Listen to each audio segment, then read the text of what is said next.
മഴ തോരും മുൻപേ സീരിയലിൻ്റെ ഇനി വരാനിരിക്കുന്ന ഗംഭീരമായിട്ടുള്ള ഒരു കഥയിലേക്ക് എല്ലാ പ്രിയപ്പെട്ടവർക്കും സ്വാഗതം കേട്ടോ. മണിശങ്കർ കുളത്തുപുഴയിലുള്ള സ്റ്റാൻലിയുടെ ബംഗ്ലാവിലെത്തി അലീനയെ കണ്ട് മടങ്ങിയതിന് ശേഷം സ്റ്റാൻലിയുടെ മനസ്സ് ഭയങ്കരമായിട്ട് അസ്വസ്ഥമായി കൊണ്ടിരിക്കുക. ഈ മനു എന്ന് പറയുന്ന ചെറുപ്പക്കാരൻ എന്തിനാണ് തൻ്റെ മകളെ കാണാനായിട്ട് ഇത്രയും ദൂരം ഡ്രൈവ് ചെയ്ത് എത്തിയിരിക്കുന്നത്? എന്തായാലും അവനും അവളും തമ്മിലുള്ള ബന്ധം എന്താണ് തുടങ്ങിയ കാര്യങ്ങളൊക്കെയാണ് ലാലിച്ചനെ അസ്വസ്ഥനാക്കിയിട്ടുള്ളത്. എന്തായാലും ഇതിന് ശേഷം എന്ത് സംഭവിച്ചിട്ടുണ്ടാവും? വല്യപ്പച്ചനെ കൊണ്ട് അലീനയുടെ മനസ്സറിയിക്കാൻ നോക്കുന്ന ലാലിച്ചൻ വിജയിക്കുമോ? എന്തായിരിക്കും അലീന മനുവിനെക്കുറിച്ചുള്ള ആ ഒരു തീരുമാനം അറിയിച്ചിട്ടുണ്ടാകുക? തുടങ്ങിയ കാര്യങ്ങളൊക്കെയാണ് ഇന്നത്തെ നമ്മുടെ ഈ ഒരു വീഡിയോയിൽ പറഞ്ഞിട്ടുള്ളത്. അപ്പോൾ നേരെ നമുക്ക് ആ ഒരു വിശേഷത്തിലേക്ക് പോയാലോ.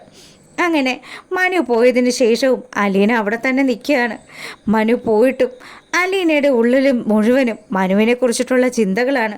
മനുവേട്ടൻ പോകുന്ന സമയത്തും എന്നെ നോക്കി നിന്ന് ആ ഒരു നിപ്പ്, ശരിക്കും ആ ഒരു കാര്യങ്ങളൊക്കെ ആലോചിച്ച് അലീന വളരെ വിഷമത്തോടു കൂടി ആ ഉമ്മറത്ത് തന്നെ നിൽക്കുന്നു. സ്റ്റാൻലി ആണെങ്കിൽ ഈ കാഴ്ചയും കണ്ട് മേളിലങ്ങനെ നിൽക്കുന്നു. അപ്പോൾ സ്റ്റാൻലിയുടെ അരികിലേക്ക് ഔതക്കുട്ടിച്ചാൻ വരികയാണ്. എടാ ലാലിച്ച, നീ എന്താ ഇങ്ങനെ തന്നെ നിൽക്കുന്നത്?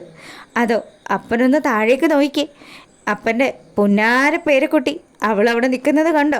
അലീന. ആ ചെറുപ്പക്കാരൻ പോയതിന് ശേഷവും അവൾ അവനെക്കുറിച്ച് ആലോചിച്ചുകൊണ്ട് നിൽക്കുകയാണ്. അവൾ ഒരടി പോലും ചലിച്ചിട്ടില്ല.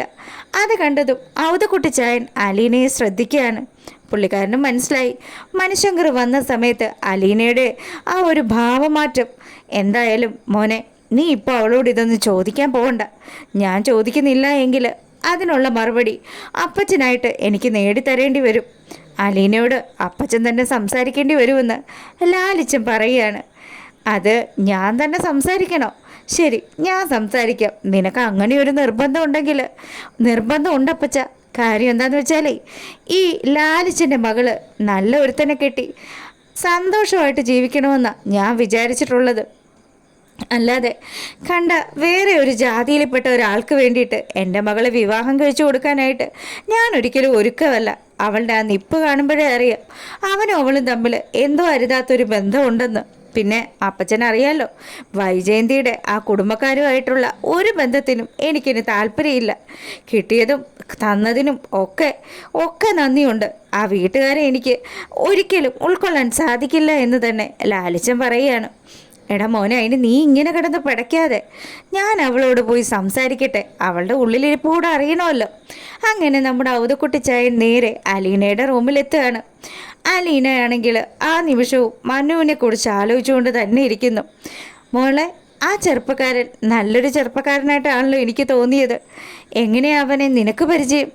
അതോ ഞാൻ ആദ്യം മനുവേട്ടൻ്റെയൊക്കെ വീട്ടിലാണ് നിൽക്കാൻ ചെന്നത്, അവിടുത്തെ അമ്മുമ്മയെ നോക്കാൻ വേണ്ടിയിട്ട്. പിന്നീടാണ് എൻ്റെ അച്ഛൻ എന്നെ ആ വീട്ടിലേക്ക് കൂട്ടിക്കൊണ്ടു പോയത്. ഈ കാര്യങ്ങളൊക്കെ കേൾക്കുമ്പോഴും അലീനയോട് വല്യപ്പച്ചൻ ചോദിക്കുന്നുണ്ട്, അല്ലടി മോളെ, അങ്ങനെയൊക്കെ ആണെങ്കിലും ഇവൻ എന്തിനാ ഇപ്പം പെട്ടെന്നൊരു കാരണവും ഇല്ലാണ്ട് ഇവിടം വരെ ഡ്രൈവ് ചെയ്ത് വന്നത്? അതോ അതെന്നെ കാണണമെന്ന് തോന്നി? എന്നെ കാണണമെന്ന് തോന്നിക്കഴിഞ്ഞാൽ പിന്നെ എന്താ ചെയ്യേണ്ടത്? അവർക്കൊക്കെ ഇവിടെ വരാനുള്ള സ്വാതന്ത്ര്യമൊക്കെ ഉണ്ടല്ലോ. എൻ്റെ അച്ഛനും മനുവേട്ടനും ഒക്കെ എന്നെ ഒരുപാട് സ്നേഹിക്കുന്നുണ്ട്. മോളെ, അവന് നിന്നെ ഇഷ്ടമാണോ എന്നാണ് വല്യപ്പച്ചൻ ചോദിക്കുന്നത്. ആ, ഒരിക്കൽ എന്നോട് അങ്ങനെ പറഞ്ഞിട്ടുണ്ട്. ഇത് കേട്ടതും ശരിക്കും കുട്ടി ഒന്ന് ഞെട്ടി. അല്ല മോളെ, അങ്ങനെയാണെങ്കിൽ നിൻ്റെ മനോഭാവം എന്താണ്? നിനക്ക് അവനോട് താല്പര്യമുണ്ടോ? എനിക്ക് മനുവേട്ടനെ ഇഷ്ടമാണ് വല്യപ്പച്ച. ഈ ഒരു കാര്യം അലീന തുറന്ന് സമ്മതിക്കുകയാണ്. അത് കേട്ട് കഴിഞ്ഞപ്പോൾ ശരിക്കും പുള്ളിക്കാരന് ഒന്നുകൂടെ പേടിയായി. ഈശ്വര, ലാലിച്ചൻ ഇത് അറിഞ്ഞു കഴിഞ്ഞാൽ പിന്നെ തീർന്നു. അതോടുകൂടി ആ മണിശങ്കറിൻ്റെ കട്ടയും പടവും മടങ്ങുമല്ലോ എന്ന്.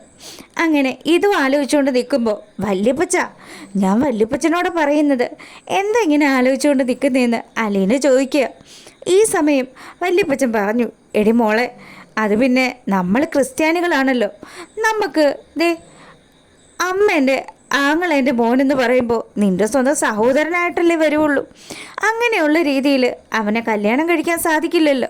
പിന്നെ അതുമല്ല, നീ ഇത്രയും വലിയ സെറ്റപ്പിലാണ്, ലാലിച്ചൻ്റെ മകളാണ് എന്നൊക്കെ അറിഞ്ഞതിന് ശേഷമായിരിക്കും അവൻ നിന്നെ ഇഷ്ടമാണെന്ന് പറഞ്ഞത്. എൻ്റെ പൊന്നു വല്യപ്പച്ച, അതിന് ഈ സ്വത്തുക്കളൊക്കെ ആർക്കേലും വേണോ? ഈ സ്വത്തിലൊന്നും എൻ്റെ മനുവേട്ടന് ഒരു കണ്ണുമില്ല. ഞാൻ ആ വീട്ടിലെ വേലക്കാരിയായിരുന്ന സമയത്ത്, ഞാൻ ആരാണെന്ന് പോലും അറിയാതിരുന്ന സമയത്ത്, ആ സമയത്താണ് എൻ്റെ മനുവേട്ടൻ എന്നോട് ഇഷ്ടമാണെന്ന് പറഞ്ഞത്. പിന്നെ ഇപ്പോഴത്തെ ഈ ഒരു സാഹചര്യത്തിൽ എൻ്റെ അച്ഛൻ്റെ തീരുമാനം എന്താണോ ആ തീരുമാനത്തിനനുസരിച്ച് മുന്നോട്ട് പോകാൻ മാത്രമേ ഇന്നത്തെ സാഹചര്യത്തിൽ എനിക്ക് സാധിക്കുകയുള്ളൂ. അലീനയുടെ ഈ വാക്കുകൾ കേട്ടതും, എൻ്റെ കുഞ്ഞെ, നീ ഒന്ന് ആലോചിക്കണം. നിൻ്റെ അപ്പച്ചൻ ആ ലാലിച്ചൻ ഇതൊന്നും സമ്മതിക്കില്ലടി. അവന് ആ വൈജയന്തിയുടെ വീട്ടുകാരുമായിട്ടുള്ള ഒരു ബന്ധത്തിനും ഇനി വില്ലിങ്ങേ ആകില്ല. ഇത് കേട്ടതും അലീന പറയുന്നുണ്ട്, അതെ, എന്തൊക്കെ സംഭവിച്ചാലും എൻ്റെ അപ്പച്ചൻ്റെ തീരുമാനത്തിനനുസരിച്ച് അങ്ങനെ മാത്രമേ ഞാൻ ജീവിക്കുകയുള്ളൂ. പിന്നെ മനുവേട്ടൻ നല്ലൊരു മനുഷ്യൻ തന്നെയാണ്. അദ്ദേഹത്തെ മറക്കാനൊന്നും എനിക്ക് പെട്ടെന്നൊന്നും സാധിക്കില്ല. അലീനയുടെ ഈ ഒരു വാക്കുകൾ കേട്ടതും, എന്നാലും എൻ്റെ കുഞ്ഞെ, നമ്മൾ ക്രിസ്ത്യൻസ് അല്ലേ, ആ ഒരു രീതിയിൽ നിനക്ക് ചിന്തിക്കാമല്ലോ. എൻ്റെ വല്യപ്പച്ച 23 വർഷക്കാലം ഞാൻ ആ ഓർഫണേജ് കഴിഞ്ഞത്, അവിടെ വെച്ച് എന്നെ ക്രിസ്ത്യാനിയാക്കി വളർത്തിയത് ഞങ്ങളുടെ ബ്രിജിത്ത മമ്മിയാണ്. അതുപോലെ രേവതി കുട്ടിയെ ഹിന്ദുവാക്കി വളർത്തിയതും ബ്രിജിത്ത മമ്മി തന്നെയാണ്. മതമൊന്നും ഒന്നിനും ഒരു മാനദണ്ഡമല്ല. അത് കാണിക്കാൻ വേണ്ടിയിട്ടാണ് ബ്രിജിത്ത മമ്മി അങ്ങനെയൊക്കെ ചെയ്തത്. എന്തായാലും രേവതി കുട്ടിയും ഞാനും തമ്മിൽ സഹോദരങ്ങളെപ്പോലെ തന്നെയായിരുന്നു. ആ ഒരു സ്നേഹം ഞങ്ങൾക്കിടയിൽ ഉണ്ടായല്ലോ. അവിടെ ഞങ്ങളാരും ഒരു മതവും ജാതിയും ഒന്നും നോക്കിയിട്ടില്ല. ഇതൊക്കെ കേട്ട് കഴിഞ്ഞപ്പോൾ ഞാൻ പറയാനുള്ളത് പറഞ്ഞു എന്ന് പറഞ്ഞ് വല്യപ്പച്ച നേരെ അവിടുന്ന് പോവുക. പിന്നീട് നമ്മളെ കാണിക്കുന്നത് നമ്മുടെ രേവതിക്കുട്ടിയെയും മാമച്ചനെയും ഗ്രേസമ്മയെയും അതുപോലെ മാമച്ചൻ്റെ സഹോദരിയുടെ മക്കളായിട്ടുള്ള ബോബിയെയും സാന്ദ്രയും ഒക്കെയാണ്. അപ്പോൾ ഇവർ വലിയൊരു ട്രിപ്പൊക്കെ കഴിഞ്ഞ് തിരികെ വരികയാണ്. രേവതിക്കുട്ടിയാണെങ്കിൽ അതിനിടയിൽ ഇനി വീട്ടിൽ ചെന്ന് കഴിഞ്ഞാൽ 100 കൂട്ടം പണികളുണ്ടാവും. അതൊക്കെ ആലോചിച്ചിട്ട് എനിക്ക് കഴിയില്ലല്ലോ. എന്നാൽ ഒരു കാര്യം ചെയ്യാം, നമുക്ക് വീട്ടിലേക്ക് പോകണ്ട, നമുക്ക് ഇനി അങ്ങ് ട്രിപ്പ് തന്നെ പോകാമെന്ന് മാമച്ചായൻ കളിയാക്കിക്കൊണ്ട് പറയുക. ശരിയാ, ഞാനേ വീട്ടിലേക്ക് ചെല്ലട്ടെ, ബാക്കിയൊക്കെ അവിടെ ചെന്നതിന് ശേഷം പറയാമെന്ന് പറഞ്ഞ് അവൾ അവിടെ അങ്ങനെ ഇരിക്കുക. അങ്ങനെ അവരുടെ വണ്ടി മാമച്ചൻ്റെ വീടിൻ്റെ മുന്നിലെത്തി. ഒരുവിധം ആ വീട്ടിലെ പരിപാടികളൊക്കെ തൂപ്പും തുടപ്പും ക്ലീനിങ്ങും കാര്യങ്ങളും ഒക്കെ ഒരു 2 മണിക്കൂറിനുള്ളിൽ തന്നെ നമ്മുടെ രേവതിക്കുട്ടി ചെയ്തു തുടങ്ങി. അപ്പോൾ അവളുടെ അരികിലെത്തിയിട്ട് ഗ്രേസമ്മ പറയുന്നുണ്ട്, എടി മോളെ, നീ തന്നെ ഇങ്ങനെ കിടന്ന് കഷ്ടപ്പെടല്ലേ? 2 മണിക്കൂറായില്ലേ നീ തന്നെ ഇങ്ങനെ കിടന്ന് ഇതൊക്കെ മിനുക്കി പണിയാൻ തുടങ്ങിയിട്ട്? ഞാനും സാന്ദ്രയും കൂടെ നിന്നെ ഹെൽപ്പ് ചെയ്യാം. എൻ്റെ ആൻറ്റിക്ക് ഇപ്പം തന്നെ ഒരുപാട് പ്രശ്നങ്ങളുണ്ടല്ലോ. ആൻറ്റി അവിടെ എങ്ങാനും അടങ്ങിയിരുന്നേ, ഈ കാര്യങ്ങളൊക്കെ ഞാൻ ഇപ്പം ശരിയാക്കി തരാമെന്ന് പറഞ്ഞ് അവൾ ആ വീട്ടിലെ ജോലികളൊക്കെ ഓടി നടന്ന് ചെയ്യുക. പിന്നീടാണെങ്കിലോ നമ്മുടെ ബോബിച്ചൻ പോയിട്ട് നേരെ കടയിൽ പോയി അവർക്ക് രാത്രി കഴിക്കാനുള്ള ഫുഡൊക്കെ വാങ്ങിക്കൊണ്ട് വരിക. അതൊക്കെ ഇരുന്ന് കഴിച്ചതിന് ശേഷം അവൾ കിടക്കാനായിട്ട് തുടങ്ങുക. അപ്പോൾ ഗ്രേസമ്മയോട് പറഞ്ഞു, ഈ മരുന്നൊക്കെ കറക്റ്റായിട്ട് കഴിക്കണം. ചുമ്മാ കുറേ ദിവസമായില്ലേ, ഒരു ഡയറ്റും കാര്യങ്ങളും ഇല്ലാണ്ട് 2നും അസുഖമൊക്കെ കൂടിയിട്ടുണ്ടാവും. ഇനി ഇതുങ്ങളെയൊക്കെ ഞാൻ എങ്ങനെ ശരിപ്പെടുത്താനാണ് ദൈവമേ എന്ന് പറഞ്ഞ് അവൾ തലയിൽ കൈ കൊടുത്ത് നിൽക്കുക. പിന്നീട് അവളോട് ഗുഡ് നൈറ്റ് പറയാൻ വേണ്ടിയിട്ട് ബോബി അവളുടെ റൂമിൻ്റെ വാതിൽക്കൽ വന്നു. ബോബിയോട് ചോദിച്ചു, എന്താ ബോബിച്ചായ ഈ റൂമിൻ്റെ വാതിൽപ്പടിയിൽ? അതെ, നിന്നോട് ഗുഡ് നൈറ്റ് പറയണമെന്ന് തോന്നി. ഗുഡ് നൈറ്റ് പറഞ്ഞു കഴിഞ്ഞല്ലോ, എന്നാലേ മോൻ പോയി കിടക്കുക കേട്ടോ. അങ്ങനെ രേവതിക്കുട്ടി അവനെ പറഞ്ഞയക്കുക. അതിനുശേഷം കട്ടിലിൽ വന്ന് കിടന്നതും കിടന്നിട്ടൊന്നും ശരിയാവുന്നില്ലല്ലോ, ഉറക്കവും വരുന്നില്ല. ഒരു കാര്യം ചെയ്യാം, അലീൻ്റെ ചേച്ചി ഒന്ന് വിളിക്കാം. കുറച്ച് ദിവസം ആയല്ലോ വിളിച്ചിട്ട്. അതിന് മുന്നേ പുള്ളിക്കാരനെ ഒന്ന് വിളിച്ചാലോ? അവളിങ്ങനെ മനസ്സിലാലോചിച്ചു. രോഹിത്തിൻ്റെ കാര്യം തന്നെയാണ്. രോഹിത്തിൻ്റെ ഫോണിലേക്ക് ഡയൽ ചെയ്തതും അതിൽ വിളിച്ചിട്ട് കിട്ടുന്നില്ല. ഇങ്ങനെ ഇത് എവിടെ പോയി കിടക്കുവാണെന്നും പറഞ്ഞ് വെറുത്തുകൊണ്ട് അവൾ നേരെ അലീനയുടെ ഫോണിലേക്ക് വിളിക്കുന്നു. അലീന ഫോൺ എടുത്തതും, മോളെ നീ ഉറങ്ങിയില്ലേ? എങ്ങനെ ഉറങ്ങാനാ ചേച്ചി, ട്രിപ്പൊക്കെ കഴിഞ്ഞ് വന്നതല്ലേ ഉള്ളൂ. ഒരു തച്ച് പണിയുണ്ടായിരുന്നു ഈ വീട്ടിൽ. അല്ല, മോള് കിടന്നില്ലായിരുന്നോ? ഞാനും കിടന്നിട്ടൊന്നുമില്ല. ഞാനിങ്ങനെ ഓരോ കാര്യങ്ങളൊക്കെ ആലോചിച്ചുകൊണ്ടിരിക്കുമായിരുന്നു. എന്തൊക്കെയുണ്ട് ചേച്ചി അവിടുത്തെ വിശേഷങ്ങൾ? ഇവിടെ എന്നാ വിശേഷം? നല്ല വിശേഷം. നീയല്ലേ ഇപ്പോൾ വലിയ ട്രിപ്പൊക്കെ കഴിഞ്ഞിരിക്കുന്നത്, നിനക്കവിടെ എന്നാ ഉണ്ട് വിശേഷം? അലീനയുടെ ഈ ചോദ്യത്തിന് മുന്നിൽ നല്ല രസമായിരുന്നില്ലേ, എന്ത് നല്ല ഒരു ട്രിപ്പ് തന്നെയായിരുന്നു. പിന്നെ മാമച്ചനങ്കിളിൻ്റെ സഹോദരിയുടെ മക്കളായിട്ടുള്ള സാന്ദ്രയും ബോബിച്ചായനും ഒക്കെ ഉണ്ടായിരുന്നു. ഇവരെല്ലാവരും കൂടെ കൂട്ടി ഇങ്ങനൊരു ട്രിപ്പ്, എൻ്റെ ഈശ്വര, ആ ബോബിച്ചായൻ പറയുന്ന ചില തമാശകളൊക്കെ കേട്ട് കഴിഞ്ഞാലുണ്ടല്ലോ, ശരിക്കും നമ്മൾ കൂടാന്ന് പറഞ്ഞ് ചിരിച്ചു പോവും ചേച്ചി. ആ, അത് കൊള്ളാം. നിനക്ക് പിന്നെ ചെറിയൊരു കാര്യം മതിയല്ലോ ചിരിക്കാനായിട്ട്. അല്ല, അവരൊക്കെ ഇവിടെ തന്നെ ഉണ്ടോ അതോ പോയോ? ഇല്ല, അവരൊക്കെ ഇവിടെ തന്നെയുണ്ട്. എല്ലാവരും അത്താഴമൊക്കെ കഴിച്ച് സമാധാനമായിട്ട് കിടക്കുക. ഇനിയിപ്പോൾ നാളെയാണ് കൂത്താട്ട് കുളത്തേക്ക് പോകുന്നതെന്നാണ് പറഞ്ഞത്. ഓ, അങ്ങനെയാണല്ലേ. പിന്നെ വേറെ അവിടെ എന്നാ ഉണ്ട് ചേച്ചി വിശേഷം? ഓ, ഇവിടെ എന്നാ വിശേഷം, ഇവിടെ ഞാനും എൻ്റെ അപ്പച്ചനും അതുപോലെ വല്യപ്പച്ചനും ഒക്കെ ഉണ്ട്. വല്യപ്പച്ചനെന്ന് പറയുന്നത് ഇന്നാളെങ്ങാണ്ട് അവിടെ വന്ന പുള്ളിക്കാരനല്ലേ? ആ, അത് തന്നെ. ആളപ്പോൾ അവിടെ സ്ഥിരതാമസമാണ് ചേച്ചി. ആ, ആളിപ്പോൾ ഇവിടെ സ്ഥിരതാമസമാക്കിയിരിക്കുകയാണ്. ഞാൻ വന്നതിന് ശേഷം വല്യപ്പച്ചനും ഈ വീട്ടിൽ തന്നെയാണ് താമസിക്കുന്നത്. പിന്നെ എങ്ങനെയുണ്ട് ചേച്ചിയുടെ കേണൽ? ആ, കേണലിനെയൊക്കെ നമ്മളിപ്പോൾ വരുതിയിലാക്കിയല്ലോ. കേണലൊക്കെ ഇപ്പോൾ വലിയ കാര്യത്തിന് നമ്മളോട് വലിയ ടീംസായിട്ട് നിൽക്കുക. ആ, അത്ര പെട്ടെന്ന് മെരുങ്ങിയോ? മെരുങ്ങുന്നതിനൊന്നും അല്ലായിരുന്നല്ലോ. കടുവയോ സിംഹമോ അങ്ങനെ ഏതാണ്ടൊക്കെ ആയിരുന്നല്ലോ ചേച്ചി പറഞ്ഞത്. എടി മോളെ, അങ്ങനെയൊക്കെ തന്നെ ആയിരുന്നു. പക്ഷേ ഈ സ്നേഹമുള്ള സിംഹം എന്നൊക്കെ കേട്ടിട്ടില്ലേ? ആ, അതാണിത്. എന്തായാലും ഇപ്പോൾ എന്നോട് ആ ഒരു ദേഷ്യമൊന്നുമില്ല. പിന്നെ ചില സമയത്തുണ്ട് ഒരു കണ്ണുരുട്ടൽ, അത് കണ്ടു കഴിഞ്ഞാൽ നമ്മൾ ശരിക്കും പേടിക്കും. പിന്നെ എനിക്കിവിടെ കട്ടയ്ക്ക് കൂട്ടായിട്ടുള്ളത് എൻ്റെ വല്യപ്പച്ചനാണ്. പുള്ളിക്കാരൻ്റെ പേരെന്താ ചേച്ചി? ഔതക്കുട്ടി എന്ന പേര്. ആ, കൊള്ളാലോ.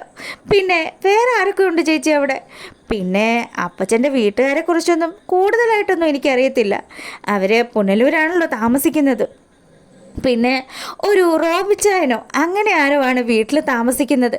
പിന്നെ ഒരു ഔസേപ്പച്ചൻ എൻ്റെ പപ്പയുടെ ഇളയ അനുജനാണ് എന്നുള്ള കാര്യമൊക്കെ അലീന വളരെ വിശദമായിട്ട് തന്നെ നമ്മുടെ രേവതിക്കുട്ടിയോട് പറയുക. ആ, കൊള്ളാലോ. പിന്നെ ചേച്ചിയുടെ വല്യപ്പച്ചൻ്റെ ഭാര്യ, അതായത് വല്യമ്മച്ചിയുടെ പേരെന്താണ്? ചിന്നമ്മ എന്നാടി. ചിന്നമ്മ. ഓ, ആ ചിന്നമ്മയാണല്ലോ അല്ലേ ഈ ചിന്നമ്മ. രേവതിക്കുട്ടി കളിയാക്കിക്കൊണ്ട് പറയുകയാണ്. പിന്നെ നമ്മുടെ അച്ഛനും ടീമും ഒക്കെ വിളിക്കാറുണ്ടോ? രോഹിയേട്ടനും അതുപോലെ ബബിതയും കൃഷ്ണമോളും ഒക്കെ വിളിക്കാറുണ്ടോ ചേച്ചീനെ? അവരൊക്കെ വിളിക്കാറുണ്ട്, എല്ലാവരും വിളിക്കാറുണ്ട്. പിന്നെ മനുവേട്ടൻ വിളിക്കാറുണ്ടോ? ആ, മനുവേട്ടനും വിളിക്കാറൊക്കെ ഉണ്ട്. മനുവേട്ടൻ വരാറുമുണ്ട് എന്നുള്ള കാര്യം കൂടെ അലീന പറയുക. ആഹാ, കൊള്ളാലോ വീഡിയോ. എന്തായാലും പൊളിച്ചു.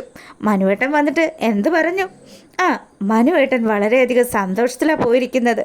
പിന്നെ ചേച്ചി, ഞാനൊരു കാര്യം ചോദിക്കട്ടെ, ചേച്ചിക്ക് മനുവേട്ടനോട് ഇഷ്ടമാണോ? ഈ ഒരു ചോദ്യത്തിന് മുന്നിൽ അലീന പറയുന്നുണ്ട്, ആണല്ലോ. എന്തേ നീ ഇപ്പം അങ്ങനെ ചോദിക്കാനായിട്ട്? അല്ല, ഞാൻ ചോദിച്ച ഇഷ്ടമേ ആ ഇഷ്ടമല്ല, വേറെ ഇഷ്ടം. എടി, നീ എന്താണ് ചോദിച്ചു വരുന്നതെന്നൊക്കെ എനിക്ക് മനസ്സിലായി. എന്തായാലും എനിക്ക് മനുവേട്ടനെ ഇഷ്ടമാണ്. ആ, അമ്പടി കള്ളി. അപ്പം ഞാൻ ഉദ്ദേശിച്ച ഇഷ്ടമാണല്ലേ മനുവേട്ടനോട്? അത് ഒന്നുകൂടെ ചോദിക്കുന്ന സമയം അലീന ഒരു നിമിഷം മിണ്ടാതിരിക്കുക. ഓ, ഞാനത് ചോദിച്ചു കഴിഞ്ഞപ്പോൾ ചേച്ചിക്ക് വിഷമമായൊന്ന് അലീനയോട് നമ്മുടെ രേവതിക്കുട്ടി ചോദിച്ചതും, ആ, ഇപ്പോൾ കുഴപ്പമില്ലടി. എന്തായാലും ഇനി അതൊന്നും പറഞ്ഞിട്ട് കാര്യമില്ലല്ലോ. അങ്ങനെയൊക്കെ അലീന ആ ഒരു സബ്ജക്റ്റ് തന്നെ മാറ്റുകയാണ്. ഈ സമയമാണെങ്കിൽ രേവതിക്കുട്ടി പറഞ്ഞു, അങ്ങനെയാണെങ്കിൽ ഇനി എൻ്റെ സുന്ദരി കുട്ടി നല്ല കുട്ടിയായിട്ട് കിടന്ന് ഉറങ്ങിക്കോണം കേട്ടോ. പിന്നെ ഇത്രയും നേരമൊക്കെ ആയില്ലേ, ഞാൻ നാളെ വിളിക്കാം ചേച്ചി എന്ന് പറഞ്ഞിട്ട് രേവതിക്കുട്ടി ഫോൺ വയ്ക്കുകയാണ്. അങ്ങനെ അലീനയും രേവതിക്കുട്ടിയും സമാധാനപരമായിട്ട് അവരുടെ വീടുകളിൽ കിടന്നുറങ്ങുക. പിറ്റേ ദിവസം രാവിലെ ആയതും മാമച്ചൻ്റെ വീട് കാണിക്കുന്നു. ഗ്രേസ് അമ്മയും മാമച്ചനും അതുപോലെ ബോബിയും സാന്ദ്രയും ഒക്കെ ബ്രേക്ക്ഫാസ്റ്റ് കഴിക്കാനായിട്ട് ഇരിക്കുക. രേവതിക്കുട്ടി ആ ഒരു ഡൈനിങ് ടേബിളിൽ കൊണ്ടുവന്ന് വിഭവങ്ങളൊക്കെ നിരത്തി വെച്ചു. അതിനുശേഷം ഓരോരുത്തർക്കും ഇഷ്ടപ്പെട്ടത് എന്താണെന്ന് വെച്ചാൽ അതൊക്കെ എടുത്തു കൊടുക്കുകയാണ്. അപ്പോൾ നമ്മുടെ ബോബി പറയുന്നുണ്ട്, അതെ, പോകുന്ന ദിവസം ഇവളെ കൂടെ കൂട്ടിയാലോ എന്ന് ആലോചിക്കുന്നുണ്ട്. അവിടെ ഒരു കുക്കിൻ്റെ വേക്കൻസി ഉണ്ട്. ദേ ബോബിച്ചായ, എന്നെ ദേഷ്യം പിടിപ്പിക്കരുതെന്ന് പറഞ്ഞ് രേവതിക്കുട്ടി അലറുകയാണ്. ഈ സമയം മാമച്ചായൻ പറഞ്ഞു, ഓ, ഇവളെ കൊണ്ട് വലിയ അലമ്പാണല്ലോ. അവിടെ ഇരിക്കടി കൊച്ചു മഹാറാണി. അതെ മാമച്ചനങ്ങളെ, ഞാനേ രേവതി കുട്ടി ഒരു കാര്യം ആവശ്യപ്പെട്ട് കഴിഞ്ഞാൽ മാമച്ചനെങ്കിൽ അത് സാധിച്ചു തരില്ലേ? ഓ, എന്തോ ഒരു വലിയ കാര്യം നടപ്പാക്കാനാണല്ലോ പൊന്നുമോള് സോപ്പിടുന്നത്. മാമച്ചനും ഗ്രേസമ്മയും പരസ്പരം നോക്കി. ഞാനേ ചിന്നുമോളെ കാണാൻ വേണ്ടിയിട്ട് പോയിക്കോട്ടെ. പിന്നെ അലീന ചേച്ചി ഇന്നലെ രാത്രി ഞാൻ വിളിച്ചിട്ടുണ്ടായിരുന്നു. അലീന ചേച്ചിയോട് ഞാൻ പറഞ്ഞു ചിന്നുക്കുട്ടിയെ അന്വേഷിക്കുന്ന കാര്യമൊക്കെ. അലീന ചേച്ചിയുടെ വല്യപ്പച്ചൻ പുനലൂരിലുള്ള വലിയൊരാളാന്നാണ് പറഞ്ഞത്. അദ്ദേഹം അന്വേഷിക്കും. അലീനയുടെ വല്യപ്പച്ചൻ്റെ പേരെന്താ, പുനലൂരിൽ എവിടെയാന്നൊക്കെ മാമച്ചായനും ഗ്രേസമ്മയും തിരക്കുകയാണ്. ഔതക്കുട്ടി എന്നാ പേര് പറഞ്ഞത്. പിന്നെ വേറെ ആരൊക്കെയുണ്ട് ആ വീട്ടിൽ? വീട്ടിൽ പിന്നെ ഒരു റോബിച്ചനുണ്ടെന്നൊക്കെ പറഞ്ഞു. വേറെ ഒന്നും എനിക്കറിയത്തില്ല. ഇത് കേട്ട് കഴിഞ്ഞപ്പോഴത്തേക്കിനും ഗ്രേസമ്മ പറയുന്നുണ്ട്, അല്ല ആ ഔതക്കുട്ടിച്ചായൻ്റെ ഭാര്യയുടെ പേര് അങ്ങനെ എന്തെങ്കിലും നിനക്കറിയോ? അതെനിക്കറിയാം, ചിന്നമ്മ. ആ ചിന്നമ്മയെ പോലെ തന്നെയാണ് അലീന ചേച്ചി ഇരിക്കുന്നതെന്ന് ഔതക്കുട്ടിച്ചായൻ ഇടയ്ക്കിടയ്ക്ക് പറയാറുണ്ടെന്നും പറഞ്ഞു. ഇത് കേട്ട് കഴിഞ്ഞപ്പോൾ മാമച്ചനും ഗ്രേസമ്മയും പരസ്പരം നോക്കി നിന്നു. ഒരു കാര്യം ചെയ്യുമോളെ, നീ ഭക്ഷണം കഴിച്ചതിന് ശേഷം അലീനയെ വിളിക്കണം. വിളിച്ചിട്ട് ആ വീട്ടു പേരെന്താണെന്നൊന്ന് ചോദിക്കണമെന്ന് പറഞ്ഞു. അങ്ങനെ രേവതി കുട്ടിക്കാണെങ്കിൽ അത് അപ്പം തന്നെ അറിയണം. അവൾ ആ ഭക്ഷണം കഴിക്കലൊക്കെ നിർത്തി വെച്ചതിന് ശേഷം നേരെ ഫോൺ എടുത്തു അലീനയുടെ നമ്പറിലേക്ക് വിളിക്കുന്നു. അലീനയോട് ചോദിക്കുകയാണ്, ചേച്ചിയുടെ വല്യപ്പച്ചൻ്റെ വീട്ടുപേരെന്തെന്നാണ്? കൊട്ടാരമറ്റത്ത് നിന്ന മോളെ വീട്ടുപേര്. ഇത് കേട്ട് കഴിഞ്ഞപ്പോഴത്തേക്കിനും എന്നാ ഞാൻ ഇപ്പം വിളിക്കാമെന്ന് പറഞ്ഞ് അവൾ നേരെ മാമച്ചൻ്റെയും ഗ്രേസമ്മയുടെയും അരികിൽ വന്നു. അലീന ചേച്ചിയുടെ വല്യപ്പച്ചൻ്റെ വീട്ടുപേര് കൊട്ടാരമറ്റത്തിലെന്ന. കൊട്ടാരമറ്റത്തിൽ ഔതക്കുട്ടി. ഇത് കേട്ട് കഴിഞ്ഞപ്പോൾ ശരിക്കും അവർ രണ്ടാളും ഞെട്ടി നിൽക്കുകയാണ്. അപ്പോൾ ഇതൊക്കെയാണ് ഇനി വരാനിരിക്കുന്ന ഗംഭീരമായിട്ടുള്ള വിശേഷം. അതിനു മുന്നേ നമ്മുടെ ഈ ഒരു ചാനൽ നിങ്ങൾക്ക് ഇഷ്ടമാകുകയാണെങ്കിൽ ഒന്ന് ലൈക്ക് ചെയ്തിട്ട് കാണുക. ഫേസ്ബുക്കിൽ കാണുന്ന കൂട്ടുകാരൊക്കെ ഫോളോ ചെയ്യാൻ മറക്കരുതേ. അതുപോലെ തന്നെ നിങ്ങളുടെ കമൻറ്റുകൾ വളരെയധികം വിലപ്പെട്ട ഒരു സംഭവം തന്നെയാണ്. ദയവ് ചെയ്ത് നിങ്ങൾക്ക് വീഡിയോസ് ഇഷ്ടമാകുകയാണെങ്കിൽ കമൻറ്റ് ചെയ്യാനും ലൈക്ക് ചെയ്യാനും ഷെയർ ചെയ്യാനും ഒന്നും മറക്കരുത് കേട്ടോ. നമ്മുടെ മഴ തോറും മുൻപേ സീരിയലിൽ ഇനിയും അത്യുഗ്രൻ ട്വിസ്റ്റുകളൊക്കെ സംഭവിച്ചുകൊണ്ടേ ഇരിക്കുകയാണ്. അപ്പോൾ ആ ഒരു വിശേഷങ്ങളൊക്കെ കറക്റ്റായിട്ട് അറിയാനായിട്ട് നമ്മുടെ ഈ ചാനൽ മറക്കാതെ തന്നെ കാണുക. അപ്പോൾ മറ്റൊരു വിശേഷമായിട്ട് വരാം.